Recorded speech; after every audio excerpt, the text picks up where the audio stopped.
তারা আমাদেরকে মোকাবেলা করতে না পেরে এখন আমাদের চরিত্র হননে নেমেছে।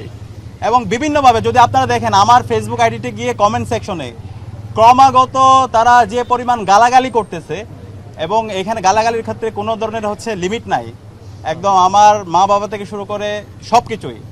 এবং ওই আইডিগুলোতে আপনাদেরকে একটু কাজ দিয়ে যায়, এখানে সাংবাদিক বন্ধু যারা আছেন, ঐক্যবদ্ধ শিক্ষার্থী জোটের আমরা যারা প্যানেলে আছি, প্রত্যেকের ফেসবুক আইডি থেকে কমেন্টে একটু যাবেন, কমেন্টে গিয়ে আমাদের ওইখানে যে কমেন্টগুলো করছে সে কমেন্টগুলো কারা করছে সেগুলো একটা আইডেন্টিফাই করবেন। সে আইডেন্টিফাই করলে আপনারা নির্দিষ্ট কয়েকটা গোষ্ঠীকে খুঁজে পাবেন। সে গোষ্ঠীর নাম আমরা বলতে চাই না, কারণ এখন ডাকসু চলছে। আমরা এই সমস্ত নামগুলো বলে আমরা এগুলোকে মানে আর তো সেটা আপনারাই খুঁজে বের করবেন। এবং একই সাথে আমরা ডাকসু নির্বাচনের শুরু থেকে দায়িত্বশীল আচরণ করছি আমাদের জোটের পক্ষ থেকে।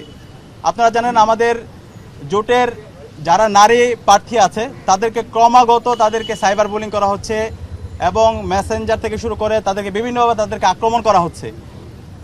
আমরা ইতিমধ্যে বিশ্ববিদ্যালয়ের নির্বাচন কমিশনে আমরা অভিযোগ দিয়েছি, আমাদের একজন প্রার্থীর ছবি বিকৃত করা হয়েছে, এবং বিকৃতের সাথে যারা জড়িত ছিল সাংবাদিক বন্ধুগণ আপনাদের কাছে সেই চিত্র আছে। আমরা লিখিত অভিযোগ দেওয়ার পরও আজকে 3 দিন হয়ে গেল, এখন পর্যন্ত নির্বাচন কমিশন তাদের বিরুদ্ধে কোনো ধরনের ব্যবস্থা গ্রহণ করেনি।